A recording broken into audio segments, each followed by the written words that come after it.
toutes et à tous, chère Julie, professeurs, collègues. Je suis heureuse de vous présenter ce matin mon discours.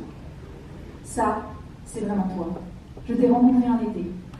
Je suis tombée sur toi lors d'une soirée. Je t'ai caché à mes parents. Je ne voulais pas qu'ils te connaissent, comme si au fond, je savais que tu étais une erreur. Ça, c'est vraiment toi. Celui qui avait toute ma confiance. Je me sentais grande avec toi. J'étais une femme à tes côtés. Je ne le voyais pas, mais chaque jour, tu m'éloignais de mes amis, de ma famille. Puis, tu m'as envoyée à l'infirmerie. Au début, je pensais que c'était une erreur, que ça passerait, mais tu as recommencé. Ça, c'est vraiment toi.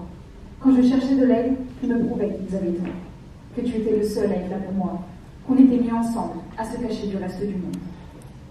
Tu m'as promis qu'on pouvait rester là pour toujours, blottis sous cette couette. Mais tu me retenais pour me faire du mal. Ça, c'est vraiment toi.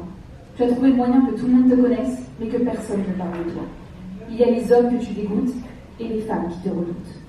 Ça, c'est vraiment toi. Cette petite boule qui saigne, qui brûle, qui pique, qui tire, qui arrache et broie mon ventre. Tous les mois, toutes les semaines, puis tous les jours. Ce pervers narcissique, c'est peut-être vraiment moi après tout. Mais comment en parler après des siècles de tabous?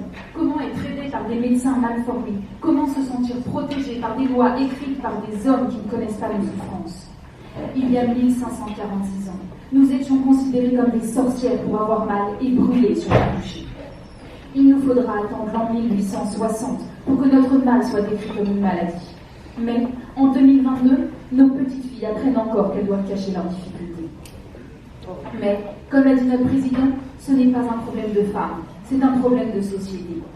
Si votre sexe vous empêche de vous sentir concerné, alors n'oubliez pas, nous sommes vos mères, nous sommes vos femmes, nous sommes vos sœurs, nous sommes vos filles, et nous avons besoin d'être entendus. Nous devons faire confiance à des médecins qui nous mettent de la poudre aux yeux avec des médicaments inefficaces qui n'ont jamais été créés pour nous.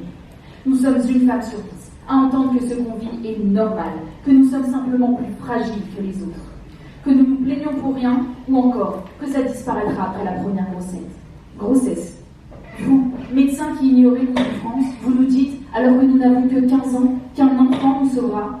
Il nous faudra en moyenne 10 ans pour poser des mots sur ces avérances. Le diagnostic de ces femmes touchées par cette souffrance devient un soulagement. Nous commençons à peine à nous battre. Mais le diagnostic, mais les résultats d'un IRM sous le bras, nous savons que nous ne sommes pas folles. Nous devons nous faire à l'idée que les mesures gouvernementales n'apparaissent que par la magie des élections.